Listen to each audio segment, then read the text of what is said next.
किसानपुर नाम का एक गांव था जहां बहुत ही कम परिवार रहा करते थे, लेकिन इनमें आपसी मेलजोल बहुत था। इनमें एक परिवार था रवि का, जो अपनी पत्नी सोनी और 2 बच्चे मुन्नी और चंदू के साथ रहता था। पापा, हमारे स्कूल की छुट्टियां हो गई हैं, हमें नानी के घर ले चलो ना। हाँ पापा, मुझे भी नानी के घर जाने का बहुत मन है, आज ले चलो ना हमें। नहीं बच्चों, अभी नहीं, मैं तुम लोगों को 2-3 दिन बाद ले चलूंगा। अभी प्याज की फसल काट कर बाजार में बेचनी है, कल से कटाई शुरू हो जाएगी और फिर हम सब चलेंगे। हाँ, ये भी सही है। ठीक है, तो आप खेत चले जाइए, कल से मैं भी फसल कटवाने के लिए आपके साथ चलूंगी। रवि दिन भर खेत में काम करता है और शाम को घर आ जाता है। मम्मी पापा देखो ना, कितना अच्छा मौसम हो रहा है, क्यों ना प्याज के पकौड़े खाएं। हाँ मेरे बच्चे, क्यों नहीं, मैं अभी बनाकर लेकर आती हूँ। कुछ देर में सोनी प्याज के पकौड़े बनाकर ले आती है और पूरा परिवार मजे से पकौड़े खाता है। लेकिन रवि बारिश को देख कुछ परेशान सा हो जाता है। क्या हुआ जी, पकौड़े पसंद नहीं आए क्या? आपके चेहरे पर ये मायूसी कैसी? क्या बताऊं, कल फसल कटने वाली है और ये बारिश है कि रुकने का नाम ही नहीं ले रही। मुझे डर है कि कहीं प्याज की पूरी फसल बर्बाद ना हो जाए। अरे शुभ बोलिए, कैसी बातें करते हैं, भगवान सब अच्छा करेगा। रात भर झमाझम बारिश होती रहती है और रवि सोनी दोनों फसल को लेकर बेचैन होते हैं। रात से सुबह हो जाती है पर बारिश नहीं रुकती। इसी तरह 3 दिन गुजर जाते हैं और चौथे दिन बारिश बंद होती है। इस बारिश की वजह से गांव में पानी भर गया था, घरों में भी पानी घुस आया था। लेकिन बारिश के बंद होने के कुछ देर बाद पानी घरों से सड़कों पर निकल जाता है। मैं अभी फसल देख कर आता हूँ, जरूर पूरी फसल तहस नहस हो गई होगी। मैं भी आपके साथ चलती हूँ। दोनों जब खेत में जाकर देखते हैं तो खेत में पानी भरा होता है और फसल भी पूरी तरह से खराब हो चुकी होती है। दोनों उदास मन से घर वापस लौट आते हैं। हे भगवान, ये क्या हो गया? सभी गांव वालों की फसल खराब हो गई। अब हम क्या खाएंगे और क्या कमाएंगे? बिल्कुल सही कहा सोनी, हम गरीब लोग जैसे तैसे खेती करके गुजारा कर रहे थे, लेकिन अब तो सब कुछ खत्म हो गया। माँ, मुझे भूख लगी है, कल से कुछ नहीं खाया। हाँ माँ, मुझे भी खाना दो ना। अपने बच्चों की बात सुन सोनी की आंखें नम हो जाती हैं। हे भगवान, मैं कैसे इन मासूम बच्चों का पेट भरूं? घर में जितना राशन था वो सब खत्म हो गया। अब मैं इन्हें क्या खाने को दूं? सोनी, बच्चों, तुम लोग परेशान मत हो, मैं जंगल जाकर कुछ खाने की व्यवस्था करता हूँ। तुम लोगों के लिए कुछ फल लेकर आता हूँ। रवि घर से कुछ दूर चलकर जंगल में पहुंच जाता है और इधर उधर भटकता रहता है। तेज बारिश की वजह से सारे फल टूटकर गिर गए। अब मैं अपने परिवार के लिए कैसे खाना लेकर जाऊँ, क्या खिलाऊं उन्हें? रवि ये सोचकर रोने लगता है, लेकिन तभी एक साधु इसके पास आते हैं। रवि बेटा, तुम परेशान मत हो, तुमने कभी किसी का बुरा नहीं सोचा, तो भला भगवान कैसे तुम्हारा बुरा सोच सकता है? तुम्हारा आने वाला कल आज की सभी परेशानियों को भुला देगा। लेकिन महाराज, ना तो मेरे पास खेती करने के लिए पैसे हैं और ना ही बीज। प्याज की सारी फसल खराब हो गई है, घर में खाने का अन्न का दाना तक नहीं है। मैं क्या करूं, कुछ भी समझ नहीं आ रहा। साधु रवि को एक प्याज देता है। ये कोई साधारण प्याज नहीं है, बल्कि बहुत सारी शक्तियों से भरी हुई है। तुम इससे अपनी तकदीर बदल सकते हो, लेकिन अगर नीयत साफ और अच्छी हो तो। अगर तुमने लालच या किसी का बुरा चाहा तो ये प्याज तुम्हें भी बर्बाद कर सकती है। रवि प्याज लेकर घर आ जाता है और सोनी को पूरी बात बताता है। पापा, क्या ये सच में जादुई प्याज है? ये हमारी हर विश पूरी करेगी? हाँ शायद।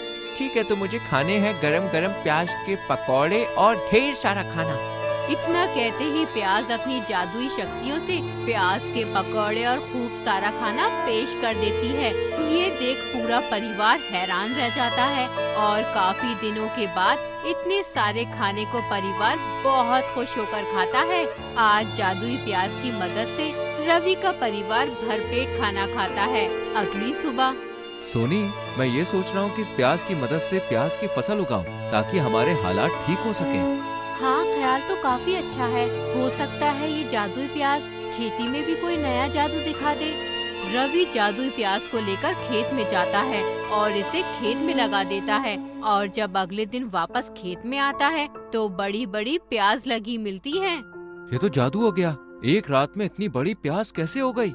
रवि को खेत में वही जादुई प्याज चमकती हुई नजर आती है, जिसे ये उठाकर घर ले आता है इधर गांव वाले जब रवि के खेत में प्याज को देखते हैं तो ये भी बहुत हैरान होते हैं। माँ, तुमने सुना क्या? उस रवि के खेत में कितनी बड़ी बड़ी और अच्छी प्याज उगी है। मुझे तो समझ नहीं आ रहा कि उसके खेत में आखिर इतनी जल्दी प्याज लगी कैसे। हाँ बेटा, ये तो मेरी भी समझ से परे है। मैं सोनी के पास जाकर इस बारे में पूछूंगी। किशन और पुष्पा रवि से काफी जलते थे और इसका हमेशा बुरा सोचते थे। अरे सोनी बिटिया है क्या घर पर? हाँ हाँ चाची, आओ बैठो ना। आज कैसे आना हुआ? कुछ नहीं, बस तुम्हारी याद आ रही थी तो चली आई। पुष्पा बातों ही बातों में सोनी से प्याज की फसल के बारे में पूछती है और सोनी पुष्पा को अपना समझकर सब कुछ बता देती है और वो जादुई प्याज भी दिखाती है। सब जानने के बाद पुष्पा घर आ जाती है। अरे बेटा किशन, रवि का खेत एक जादुई प्याज की वजह से हरा भरा है। हमें वो प्याज चुरानी होगी, तभी हम अपनी गरीबी को दूर कर पाएंगे। हाँ माँ, मैं आज रात जाके ही उस जादुई प्याज को चुरा लूंगा। किशन रात को चुपके से रवि के घर जाता है और जादुई प्याज को उठाकर अपने घर ले आता है। माँ देखो, मुझे मिल गई जादुई प्याज। अब मुझे इसे खेत में लगाना है। चलो अब जल्दी से सो जाते हैं, सुबह बहुत सारा काम जो करना है। अगली सुबह किशन और पुष्पा दोनों जादुई प्याज को लेकर खेत में जाते हैं। जल्दी लगा दे, रवि की फसल एक दिन में बड़ी हो गई थी, यानी कल हमारी प्याज की खेती भी अच्छी हो जाएगी। किशन जल्दी जल्दी जादुई प्याज को खेत में लगा देता है और दोनों खेत में पानी वगैरह डालकर घर आ जाते हैं और बेसब्री से कल का इंतजार करने लगते हैं। इधर रवि और सोनी दोनों जादुई प्याज न देखकर घबरा जाते हैं।